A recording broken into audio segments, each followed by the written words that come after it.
What's up, y'all? It's your man Alex back again, and I thought I would give you a countdown. I want to give you my top 11 horror movies from the year 2000 to 2009. Now, the first decade of the 2000s, I thought had a lot better horror movies than the 90s did.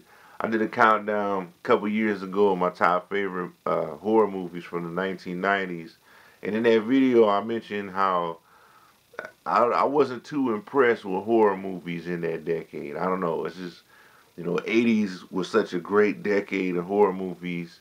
And then the 90s was kind of like, I mean, there was movies in there like Candyman and some others, but 90s just ain't really do nothing for me. Anyway, I'm going to give you these 11. These are movies that are in order. My top 11 horror movies from the years 2000 on to 2009. Number 11 is a movie that came out in 2002, and that is The Ring. It had been a long time since I felt fear watching a horror movie before The Ring had come out. And what's funny about it is The Ring, watching it in the theater and then watching it on DVD, that it didn't have that same effect on me, and I was kind of disappointed. But this movie right here, seeing it in the theater, I thought this was a really creepy movie, man. And the music I thought was pretty good. It had atmosphere to it, and I thought this was an overall, pretty good movie. You got that scene towards the end when she comes out of the TV and stuff. But I always love that scene too, right before then, where Naomi Watts is talking to her son, and talking about it's all over, and I set her free and did this, and the little boy looks at her, it's like, why'd you do that? You weren't supposed to do that. And you get this feeling like, oh, The Ring was a pretty good movie. I enjoyed it. Now, The Ring is a remake of a Japanese horror movie, just like my number 10 movie is a remake of I think it's French, Italian movie. I'm not sure. But number 10 is Quarantine. And I enjoyed this movie a lot. One of my favorite found footage movies, man. I thought this, it felt real to me. This movie felt real, and the main actress who plays the news girl, there was moments in the movie when she was just like acting all terrified, like she was just like paralyzed with fear in this movie, and I got a kick out of that. I mean, not like making fun of somebody being scared or anything, but it just, to me, it just felt real. Okay, so this next movie came out in 2004, and it kick-started the most successful horror movie franchise of the modern era. Stuff like, how Elm Street and Friday the 13th and Halloween was, and a few others. But that movie for my number 9, I gotta look at what number it is, I forgot already. Number 9 is Saw, the original Saw movie. And to me, this is the best one out of all of them. Unlike the sequels, the sequels turned into this, let's see how many different ways we can torture people and how many different ways we can mangle people's arms and legs off and, do sick, crazy stuff.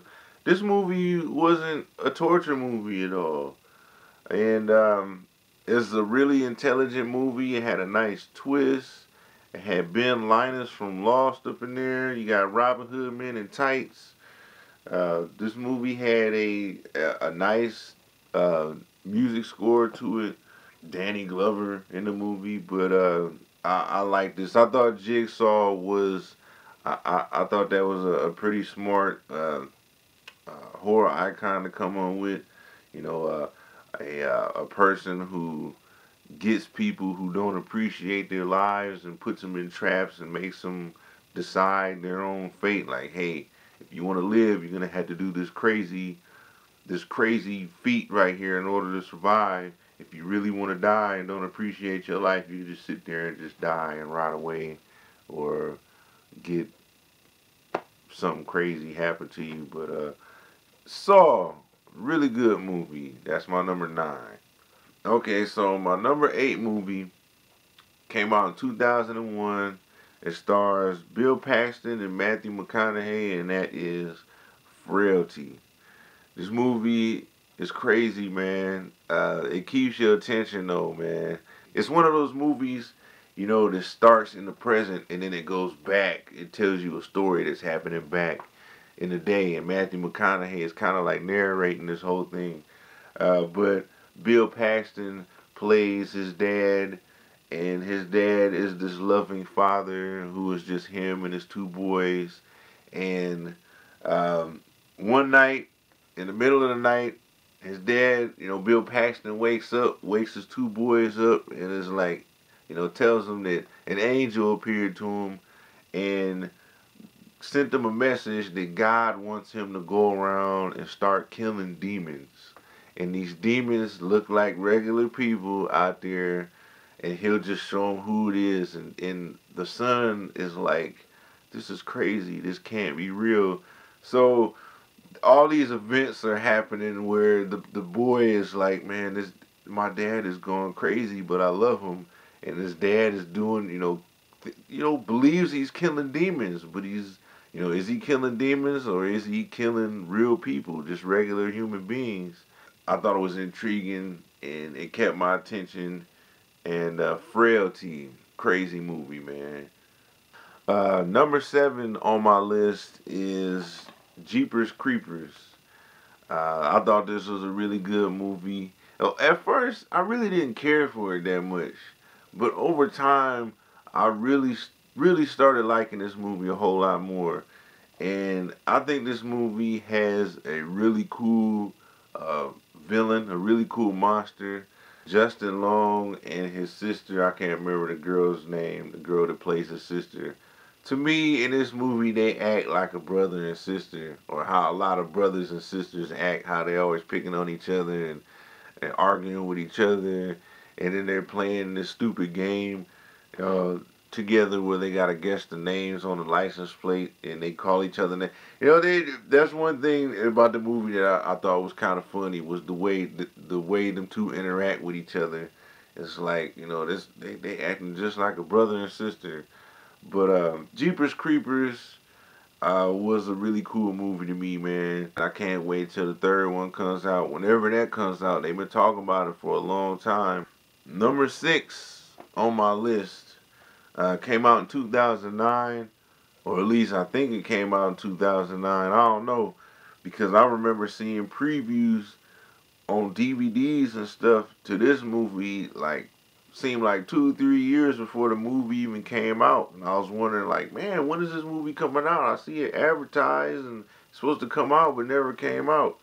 And this movie is Trick or Treat. It's an anthology horror movie. I love anthology movies like Creepshow and the Twilight Zone movie. This was really good. I haven't watched this in like a year, so I can't wait to get this one watched and get refreshed on it. But I can't remember how many stories there is and all. And I like how in this one, how all the stories kind of intertwine with each other, or you see people from this story inside this person's story. You might see them walk by or something like that. I thought that was pretty cool how they kind of intertwined them all together. I'm trying to remember some of the stuff. I don't know. The thing that sticks out the most to me right now, at the top of my head, was the werewolf reveal scene. When all the ladies start tearing their skin and stuff off. I don't know. They're just sticking out to me right now. But Trick or Treat was a pretty good movie, man, and that's my number 6. Okay, so we halfway done. Number 5 on my list came out in 2001, and it stars the late Paul Walker, and that is Joyride. I thought this movie was tight, man. About 2 guys on a road trip, and they just mess with the wrong person on the radio. Candy Cane, Bye Bye Black Sheep. But I thought this was a good movie. It's one of those, like one of those tales where you just don't mess with people, man, because you just may mess with the wrong person. That's basically what this is. And this trucker, Rusty Nail, is messing with them through the whole movie. But I know it's a movie and everything, and when you start thinking logically or start thinking like an intelligent person, it's like, now how does this Rusty Nail know where these people are? How does he know when to do this? And how does he know where they're gonna go and drive to? How does he know that they're gonna look at this sign and see this? Stuff like that happens. But I think that messes movies up, man, when people start thinking too much, man. I think we live in a world. Here I'm going off on something else. I'm gonna say it anyway. I think we live in a world where people are way too intelligent to enjoy movies now, man. Everybody thinks so hard and so much, and we got the internet, which we have all this information coming at us, man, and we can't enjoy we can't enjoy movies anymore, man, because we too smart and we overthink stuff, and that wouldn't really happen, and how does he know this, and this is stupid, and that person didn't use the bathroom now one time in the movie. This movie is fake. Too intelligent to enjoy a movie. But anyway, that's a whole nother video for itself. Joyride, number 5. Number 4 on this list is a movie that I had waited for years and years and years for them to make, and they finally made it. And that's 2003's Freddy vs. Jason. Man, I was so excited when I saw the preview for this for the first time at, I can't remember, I think it was Matrix Reloaded when I first seen the trailer to this. But they finally made it. And the one thing that disappoints me a lot about this movie was that Kane Hodder wasn't playing Jason, because that was kind of like the build-up. That's what everybody, all the fans of both franchises were kind of expecting. This is going to be Robert Englund versus Kane Hodder. And they ditched Kane Hodder, which is pretty terrible, man. That's probably the one complaint that I got about this movie. This was a fun movie theater experience right here, man. You had people dressing up, with Freddy costumes and wearing Jason masks in the theater. This was a fun movie theater experience. I saw this 3 times at the theater. Pretty cool stuff, man. Freddy vs. Jason, my number 4. My number 3 movie came out in 2007, and I think this is an excellent movie. Stephen King adaptation, and that is The Mist. I love this movie, man. I love monster movies. This is a pretty good one, man, and it's deeper than just a monster movie, man. You got these people that's trapped in this grocery store, and you see how people act when people are scared and they don't know what to do and they're trapped, and the fear takes over and it makes people act crazy and do stupid stuff. And while you got monsters on the outside, you got human being monsters on the inside. Oh man, you can't talk about this movie without talking about that ending. I ain't gonna spoil it if you ain't never seen it, but man, the ending to this movie, I swear I was talking about the ending to this movie for like 2 weeks, man. Any of my friends, anybody that I knew, I'd be like, hey man, you ever seen The Mist? Man, you gotta see The Mist, man. The ending to that movie was crazy. I mean, it's so soul crushing, man. I'm serious. I had the ending on my mind for a long time. Probably, in my opinion, probably the best, worst ending ever to any movie that I can think of, man. And The Mist, really good movie, man. Really great monster movie. And on the DVD, you can watch a black and white version of the movie, which I thought was pretty cool. I watched that a couple times, but great movie to miss, man. Number 2 on my list is also a monster movie. Came out in 2005, and that movie is Feast. Now, I've stumbled across this movie at Family Video walking up in there, and I saw this sitting there on the shelf. Like, man, it looked pretty interesting. Ain't never heard of it. Never heard of Project Greenlight or any of that stuff. This movie is crazy, man. It's gory. I like how it breaks rules as to who lives and who dies in horror movies. And some of the people that die in this movie, man, it's like, wow, like wasn't expecting that. Like, wow, wasn't expecting him to get ate up. You got a lot of blood in this movie, man. You got eyeballs being torn out. You got a monster, pieces of monster anatomy getting. anyway, anyway, uh, Feast. I thought this was a really fun movie. Too bad the sequels didn't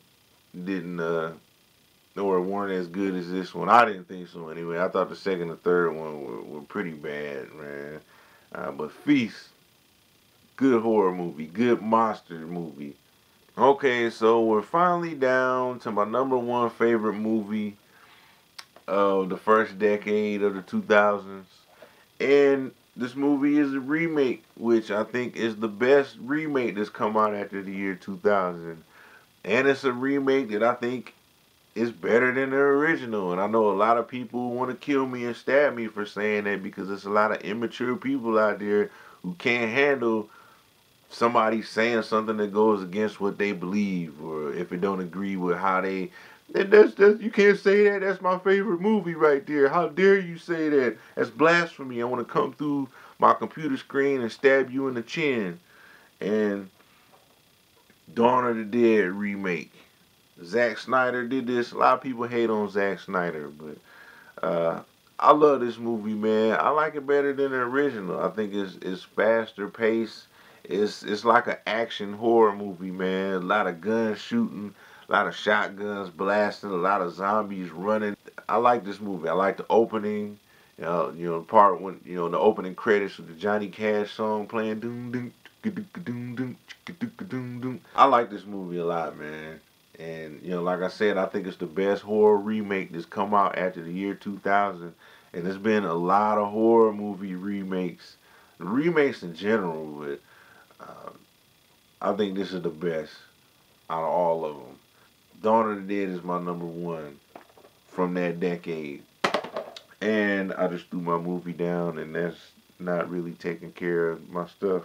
Those are my top 10 favorite horror movies from the first decade of the 2000s. Thanks for watching if you watched.